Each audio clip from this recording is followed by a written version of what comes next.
بسم اللہ الرحمن الرحیم الحمد للہ رب العالمین والصلاة والسلام علی اشرف الانبیاء والمرسلین وعلی آلہ وصحبہ اجمعین اما بعد درس تجرید سیاست کا نمبر 4 آج ہم امام ترمذی اور ان کی تصنیف مبارک تالیف مقدس جامع ترمذی کا تعارف پڑھیں گے۔ جو طلباء طالبات اور دیگر شائقین ہماری ویڈیوز ملاحظہ کرتے ہیں انہیں چاہیے کہ وہ ویڈیو ملاحظہ کرنے کے ساتھ ساتھ ویڈیو کو لائک بھی کریں، کیونکہ یہ یوٹیوب کا تقاضا ہے ویڈیو لائک کرنا۔ اگر ویڈیو دیکھی جائے اور لائک نہ کی جائے تو اس کے پھر چینل پر برے اثرات پڑتے ہیں، اور اگر کوئی مسلک سے ہٹ کر ہماری ویڈیوز دیکھتے ہیں تو انہیں بھی چاہیے کہ باوجود اختلاف مسلک کی اگر آپ ہماری ویڈیوز دیکھتے ہیں، استفادہ کرتے ہیں، تو آپ کو بھی بجائے منافقت کے یہ جو ٹیکنیکلٹیز ہیں ان کی طرف دھیان رکھنا چاہیے۔ ویڈیو دیکھنے کے ساتھ ساتھ ویڈیو کو لائک کرنا اور کمنٹ کرنا ضروری ہوتا ہے، کیونکہ اگر لائکنس اور کمنٹ وغیرہ نہ ہو تو پھر یوٹیوب ہمارے چینل کی گروتھ نہیں کرتا۔ اب بڑھتے ہیں کہ آج امام ترمذی کے تعارف کی طرف، اور آپ ویڈیو سماعت کرنے کے بعد اگر کوئی ذہن میں سوال پیدا ہو تو آپ کر سکتی ہیں، جب لیکچر ختم ہو تو آپ سوال کر سکتی ہیں تاکہ مجھے بھی کچھ اندازہ ہو اور آپ کی سمجھ میں سب کچھ آ رہا ہے یا نہیں آ رہا ہے۔ تو اسی طریقے سے سب سے پہلے ولادت، نام اور ولادت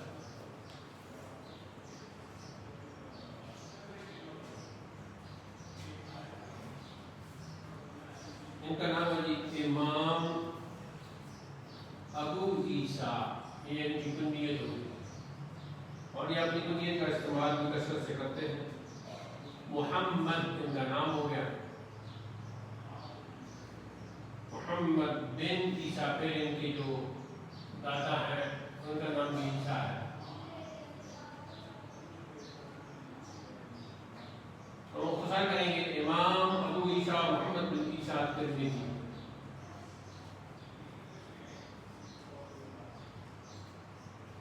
امام ابو عیسیٰ محمد بن عیسیٰ ترمذی،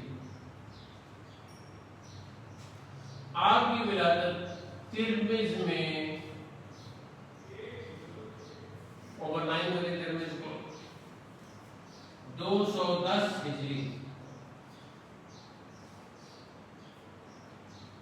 میں ہوئی۔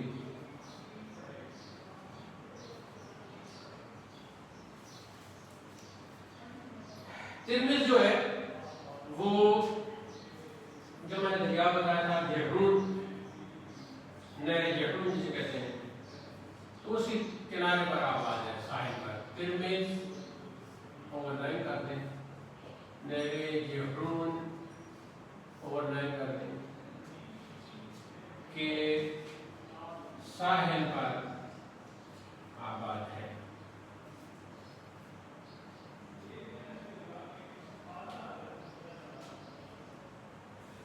ترمذ کو چونکہ وہاں بڑے بڑے علماء اور فضلاء پیدا ہوئے اور وہاں پر دفن ہوئے، تو اسے کہا جاتا تھا مدینہ الرجال۔ ترمذ کو مدینہ الرجال بھی کہا جاتا ہے۔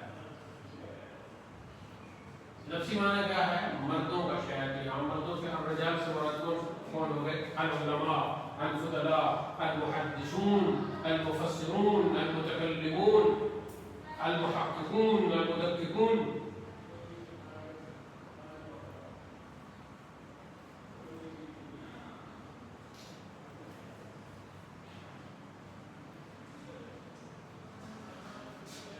آپ کے دادا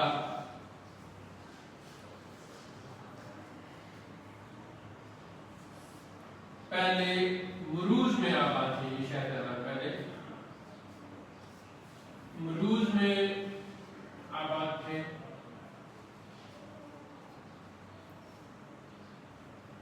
پھر ترمذ آ گئے۔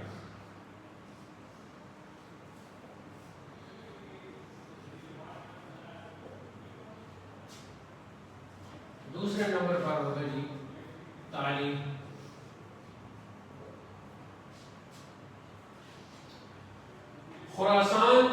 خراسان تو خیر ایک ایسا نام ہے کہ جس میں پاکستان کا بھی کچھ حصہ آ جاتا ہے، افغانستان، ایران اور ادھر مغرب کی طرف جو علاقہ چاہے وہ عراق سے بنتا ہو، تو یہ سارا درمیان میں یہ سارا ان تمام ممالک سے سرحدیں ملیں گی اور یہ اسے شامل کر کے سب کو خراسان بولتے ہیں. تو آج کل یہ دریائے جہرون تو افغانستان کا جو سطح سے آگے نکل گیا ہے، یہ اس میں آ جاتا ہے بڑے بڑے جو علاقے ہوں گے اس کو آج کل کیا کہتے ہیں؟ ازبکستان. ہاں ازبکستان.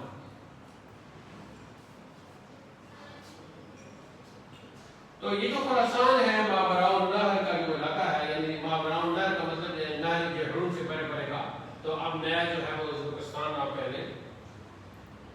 یہ علم و فن کا گہوارہ تھا خراسان کا، یہ سارا علاقہ افغانستان، ازبکستان، یہ جتنا بھی یہ علم و فن کا گہوارہ رہا ہے. اور یہاں پر بڑی شخصیتیں ابھری ہیں، تو انہی میں پھر امام ابو عیسیٰ محمد بن عیسیٰ ترمذی. سارا ماحول علم و فضل کا تھا. جب آپ کی ولادت ہوئی 210 ہجری میں جب آپ پیدا ہوئے تو ہر طرف علم و فضل کا شعرہ تھا، ایک خاص ماحول تھا. تو پھر فطری مناسبت بھی تھی آپ کے اندر، تو علم کے ساتھ لگاؤ بھی تھا. پھر حافظہ اور قوت حفظ و ضبط، یہ الفاظ کو بھی یاد کر لیں کہ یہ حدیث میں بہت استعمال ہوتے ہیں محدثین کے یہاں. تو قوت حفظ و ضبط جو ہے وہ بھی تھی. تو پھر اپنے شہر میں ہی ترمذ میں ہی اپنی تعلیم کا آغاز کیا. تو تعلیم کا آغاز ترمذ سے ہی کیا ہے. جیسا کہ میں کہہ چکا ہوں کہ ہر طرف علم و فن کی ایک دنیا آباد تھی، تو ان کے اندر سارا شوق اور ذوق اور جذبہ، یہ ساری چیزیں بھی موجود تھیں. پھر آپ نے بعد میں مختلف اسلامی شہروں کی طرف رخ کیا اور وہاں جا کر خاص کر علم حدیث کے اصول میں مہارت حاصل کی.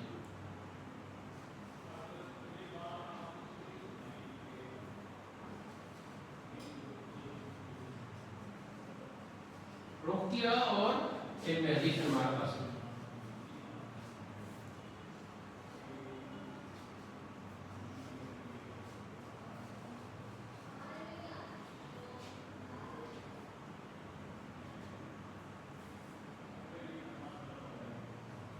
اس میں خراسان تو خود ہو گیا، جن میں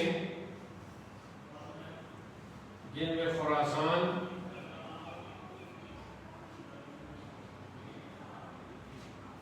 اس کے بعد عراق ہو گیا.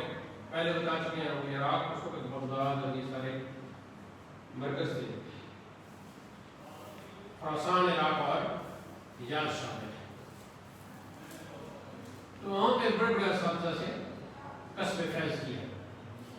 خراسان میں، پھر عراق میں، بغداد میں، اور پھر حجاز میں بڑے بڑے ارباب کمال سے خصوصاً حدیث مبارک کا سماع کیا.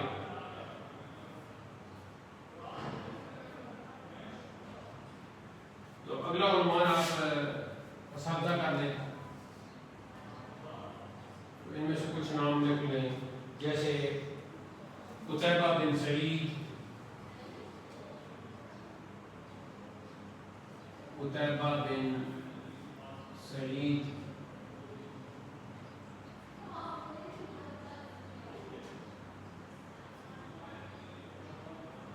علی اسحاق بن رابع، جیسے سیکھ ہے جیسے رابع.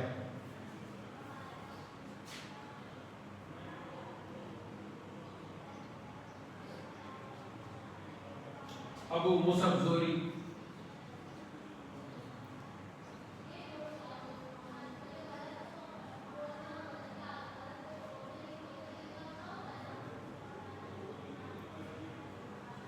عبداللہ حربی.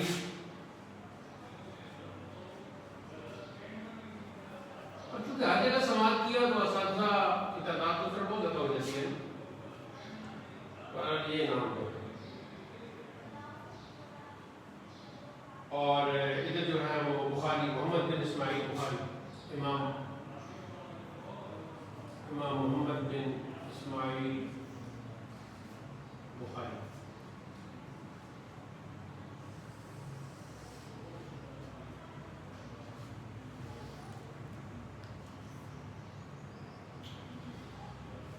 لیکن جو امام بخاری ہے نا، وہ امام بخاری ان سے بھی سیکھتے تھے. تو امام بخاری نے ان کو سکھایا بھی اور ان سے سیکھا بھی. خود یہ کہتے ہیں، امام ترمذی فرماتے ہیں کہ میرے شیخ امام محمد بن اسماعیل نے فرمایا کہ جتنا تم نے مجھ سے علمی استفادہ کیا ہے اس سے زیادہ میں نے تم سے استفادہ کیا ہے. یہ بڑوں کی باتیں ہیں، بڑے جو بھی اپنے بارے میں ایک دوسرے کے بارے میں کہیں. باقی امام محمد بن اسماعیل بخاری کا جو مقام ہے ظاہر ہے وہ سب کا ظاہر ہے. تو آپ تو نیچے لکھیں گے، مجھے رائٹ سائڈ پہ لکھنا ہوگا. تلامذہ میں سے اگلا جو ہے کچھ تلامذہ کا لکھ لیتے ہیں. ایسے تو ظاہر ہے ہزاروں کو پڑھایا.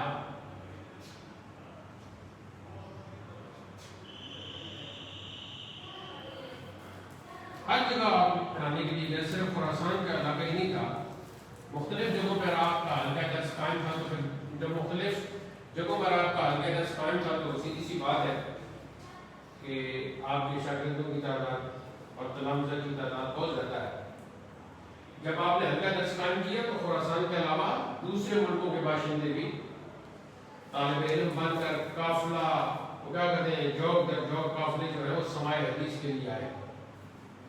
تو بہرحال آپ کے جو نامور تلامذہ ہیں ان میں سے چند کے نام ہم لکھتے ہیں. ابو حامد احمد بن عبداللہ، ابو حامد احمد بن عبداللہ.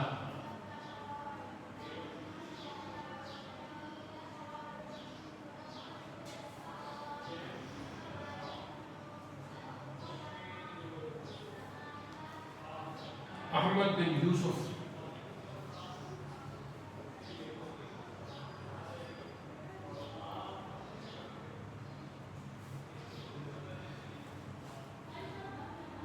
نصر بن سہیل بزدوی، نصر بن سہیل بزدوی.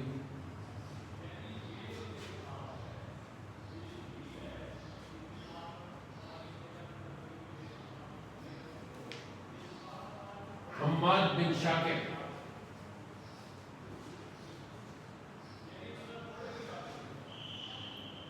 ابو جعفر محمد بن سفیان،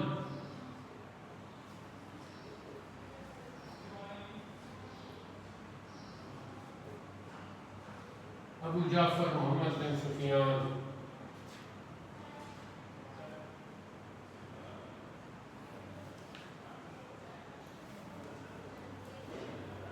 ابو عباس المروزی،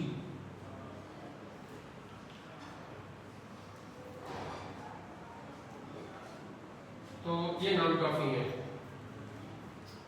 آگے جی آپ کا جو علمی مقام ہے اس میں بہت سے اہل علم نے، محدثین نے آپ کو خراج تحسین پیش کیا ہے. تو پہلا نقطہ یہ ہے کہ علوم حدیث کی جو باریکیاں ہیں ان میں آپ کو کمال مہارت حاصل تھی. اور خود جامع ترمذی کے اندر بھی جگہ جگہ پر وہ اس طرح کی باتیں کرتے ہیں کہ کتاب العلل ان کی الگ ہے.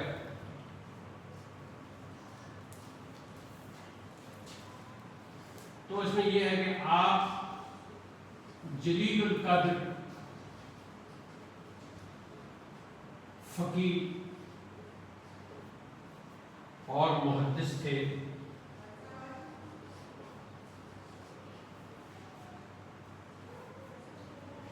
علم حدیث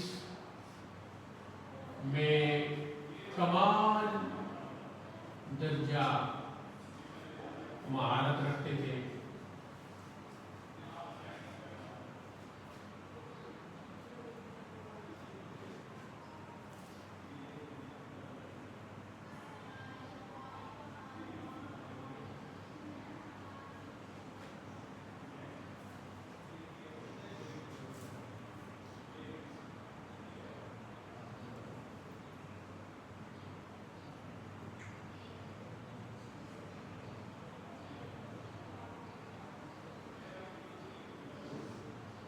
علم، زہد، ورع، تقوی،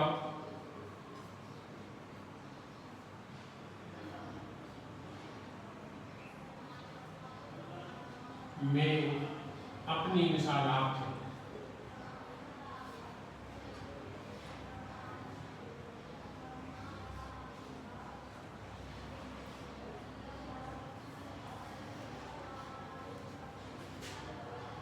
خراسان میں کوئی ان کی جگہ نہ لے سکا، مطلب گویا وہ اپنے علم و فضل میں تنہائی تھی.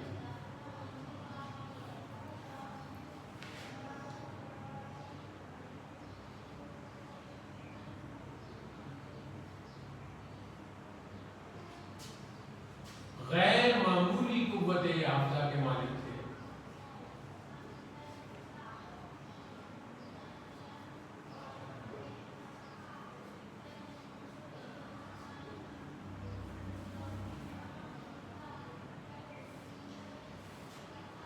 جس حدیث کو ایک بار سنتے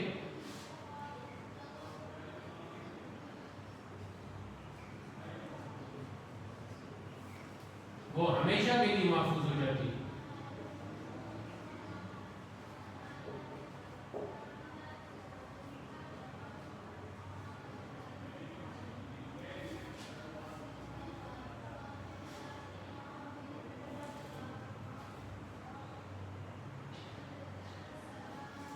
ایک مثال ان کے حفظ کے حوالے سے جو ہے نا، یہ امام ذہبی کی کتاب میں یہ موجود ہے. حافظ ابو سعد ادریسی کا قول، حافظ ابو سعد ادریسی کا قول ہے، کان ابو عیسیٰ، یہ بات آپ کو یاد ہونی چاہیے، کان ابو عیسیٰ یضرب به المثل، یضرب به المثل فی الحفظ، یعنی حفظ میں ابو عیسیٰ ترمذی کی مثال دی جاتی تھی. کان ابو عیسیٰ یضرب به المثل فی الحفظ. تو جب حفظ کا معاملہ اتنا تھا تو پھر خود ہی اندازہ لگا لیجیے. چھٹے نمبر پر ہے تصنیفات و تالیفات.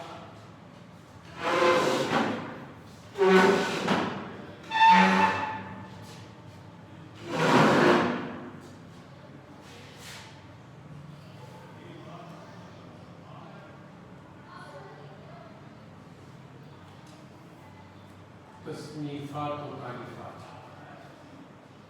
تو ظاہر ہے پہلے نمبر پر تو جامع ترمذی ہے، حدیث کی کتاب جو بہت ہی منفرد انداز میں مرتب کی گئی ہے، اور ترتیب صحاح کے لحاظ سے کچھ لوگوں کے نزدیک سنن نسائی اور سنن ابی داؤد کے بعد آتی ہے، لیکن جو اس کی ترتیب ہے جیسا کہ میں پہلے چکا چکوں سے اعتبار سے اس کو تیسرے نمبر پر رکھا گیا ہے. تو زیادہ محدثین نے، زیادہ علماء نے جامع ترمذی کو تیسرے نمبر پر رکھا ہے، اس لیے ہم یہاں تیسرے نمبر پر ہی امام ترمذی کا تعارف اور ان کی کتاب کا تعارف پڑھ رہے ہیں.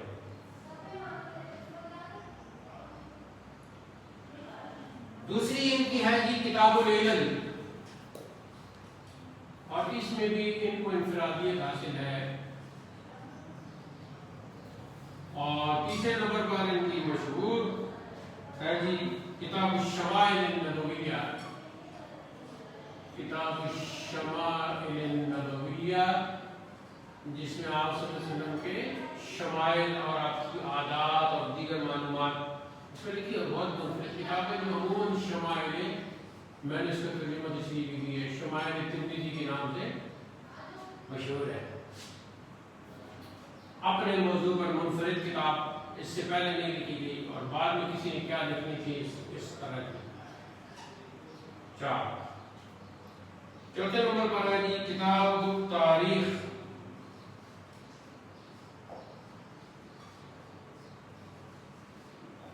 مشہور ان کی یہ 3 کتابیں ہیں. جامع ترمذی حدیث کی کتاب علل کی ہو گئی جو حدیث کی علتوں پر ہے.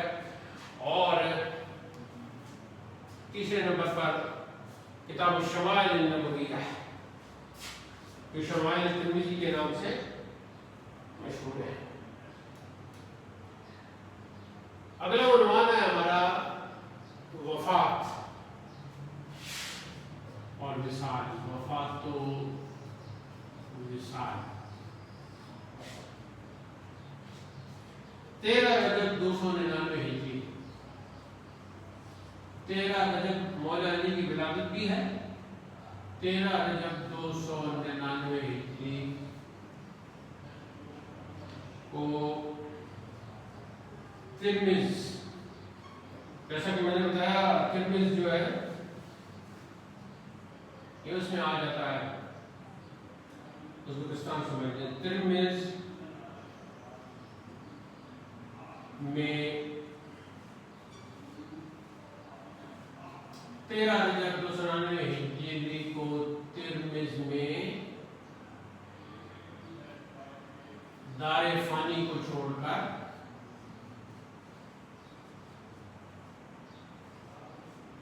دار باقی کی طرف روانہ ہوئے.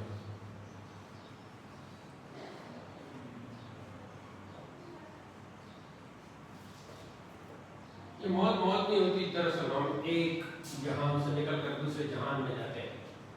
اس کی تفصیل آگے آپ کہیں پڑھیں گے تو پھر آپ کو پتہ چلے گا کہ یہ کیا ہے.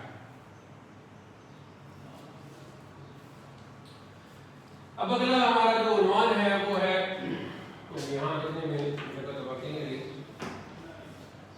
تو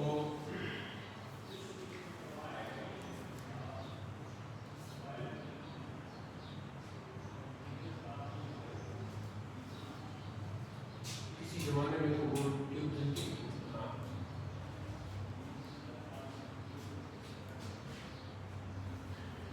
جامع ترمذی کی طرف بڑھتے ہیں. جامع ترمذی کو سنن ترمذی بھی کہا جاتا ہے. تو ابواب کے اعتبار سے اس کو جامع ترمذی کہنا زیادہ مناسب ہے. امام ترمذی کی یہ تصنیف یا تالیف کہہ لیں صحیح اور ترتیب صحاح کے حوالے سے صحیح مسلم کے بعد یعنی تیسرا نمبر اس کا ہے. بعض علماء کے نزدیک سنن نسائی اور سنن ابو داؤد کے بعد اس کا نمبر آتا ہے. لیکن جیسا کہ میں پہلے کہہ چکا ہوں اپنی جودت ترتیب یعنی ترتیب کی خوبصورتی، افادیت اور جامعیت کی وجہ سے اس کو سنن نسائی اور سنن ابو داؤد پر فضیلت حاصل ہے. حافظ ابن اسیر اپنی کتاب جامع الاصول میں لکھتے ہیں کہ جامع ترمذی کتب صحاح میں سب سے زیادہ حسین ہے کیونکہ اس کی افادیت سب سے زیادہ اور ترتیب سب سے عمدہ ہے. ایک اور خوبصورتی جو ہے وہ ہے اس میں تکرار کم ہے.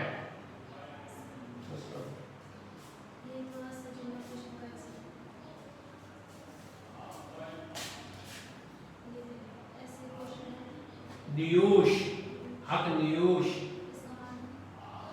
یعنی حق کو قبول کرنے والا. حق سننے والے، گوش حق نیوش.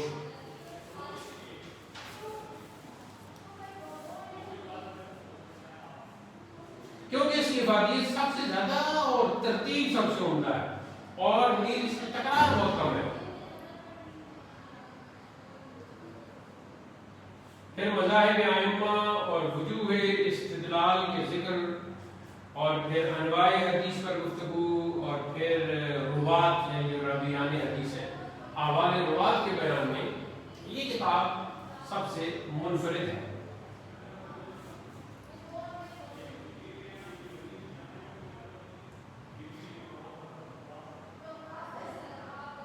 بعض مشائخ کا کہنا ہے کہ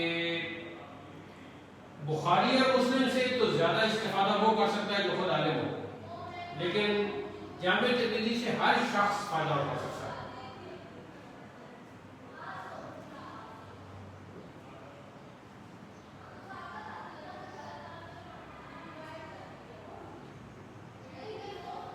امام ترمذی نے جب یہ کتاب مرتب کر لی اور فقہی ابواب پر، تو پھر وقت کے بڑے بڑے محدثین اور علماء کی خدمت میں اس کو پیش کیا،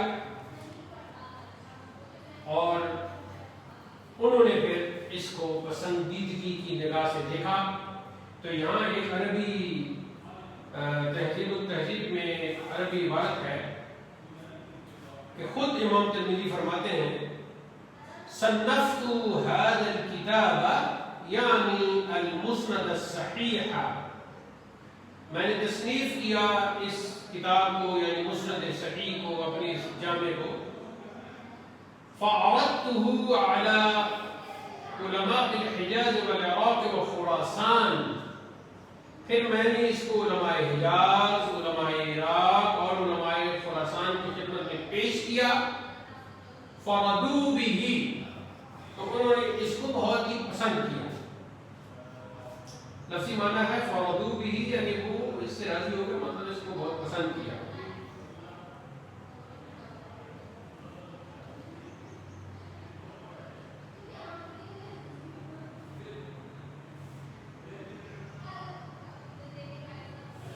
ایک جگہ وہ کہتے ہیں کہ صنفت هذا الكتاب فعرضت على علماء الحجاز والعراق والخراسان ورضوا به ومن كان في بيته هذا الكتاب يعني الجعبر فكأنما في بيته نبي يتكلم.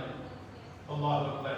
کہتے ہیں کہ میں نے یہ کتاب جب تصنیف کر لی تو علماء حجاز، علماء عراق، علماء خراسان کی خدمت میں پیش کی، انہوں نے اسے بہت پسند کیا. ومن كان في بيته هذا الكتاب، اور جس کے گھر میں یہ کتاب ہو تو وہ یہ سمجھے فكأنما گویا فی بیتہ اس کے گھر میں نبی یتکلم، خود نبی کریم صلی اللہ علیہ وسلم گفتگو فرمایا. کیا خوبصورت جملہ ہے. اس کتاب کی خصوصیات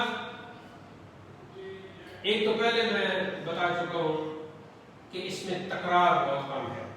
پہلے نمبر پر اس کی خصوصیت یہ ہے کہ جامع ترمذی میں تکرار بہت کم ہے. دوسری اس کی خصوصیت یہ ہے کہ اس کی تمام احادیث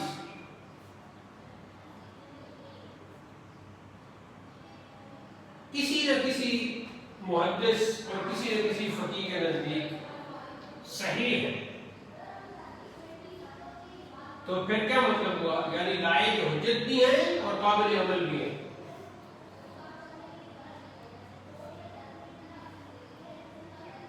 ایک اس کی خصوصیت یہ ہے کہ ایک ہی مسئلہ کے متعلق جو مختلف روایتیں ہوتی ہیں ان کی جانب بھی اشارہ کر دیا جاتا ہے.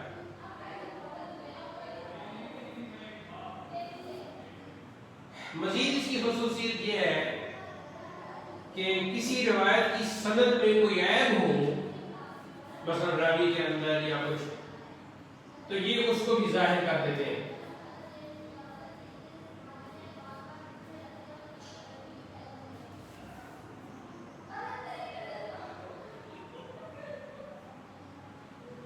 ایک اور خصوصیت یہ ہے کہ کہیں کہیں یہ اپنا فقہی مذہب اور رائے بھی بیان کر دیتے ہیں۔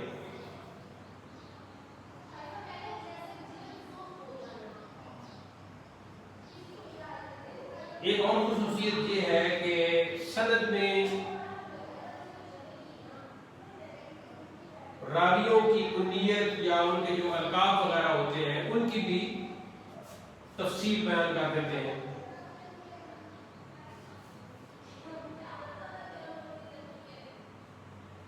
ایک اور خصوصیت ان کی یہ ہے کہ متن میں جو مشکل لفظ ہوتا ہے اس کی وضاحت بھی کرتے ہیں آسان الفاظ کے ساتھ۔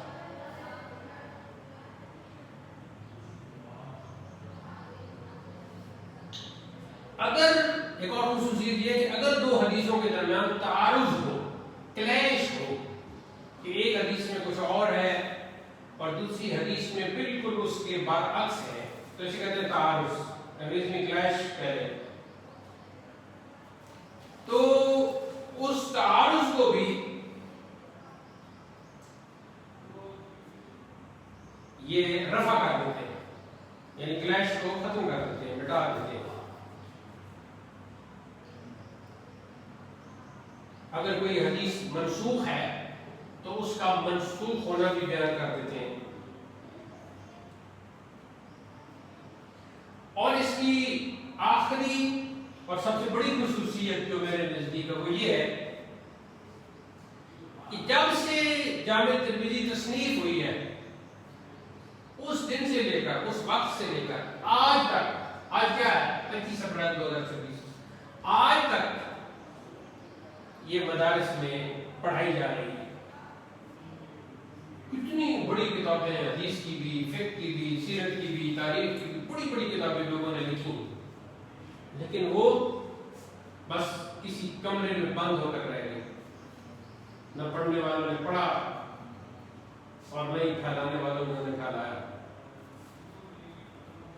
کیونکہ یہ بہت متبادل کتاب ہے، حدیث کی کتاب ہے، تو اس کی بہت ساری شروحات بھی لکھی گئی۔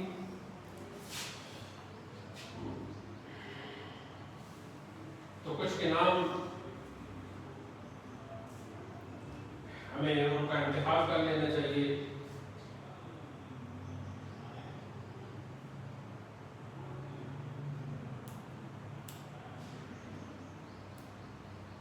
العرف الشذیذ زال کے ساتھ یہ لکھی ہے احمد بن حسین بن علی شافعی، احمد بن حسین بن علی شافعی۔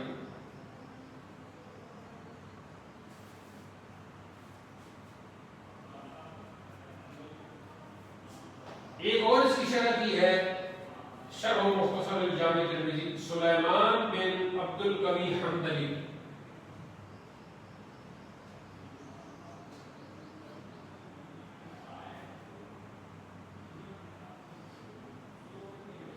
ایک اور اس کی شرح جو ہمارے ہندوستان میں ہوئی ہے اس کا نام ہے تحفۃ الالمعی۔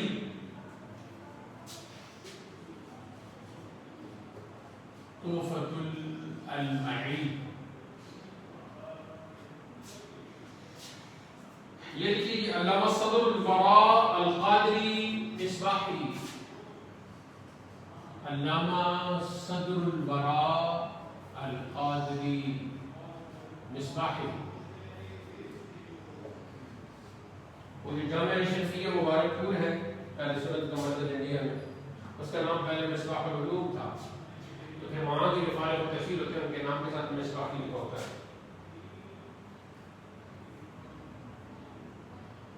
تو یہ مختصر تعارف تھا امام ترمذی کا اور ان کی مشہور کتاب جامع ترمذی کا، اور تصنیفات کے ذکر میں نے کہا تھا کہ دوسری ان کی مشہور کتاب شمائل ترمذی ہے، جو اس کو میں نے شمائل ترمذی کا ترجمہ تشریح بھی کی اور درس بھی دیا تھا، کچھ ویڈیوز آپ کو اس کی یوٹیوب پر مل جائیں گی۔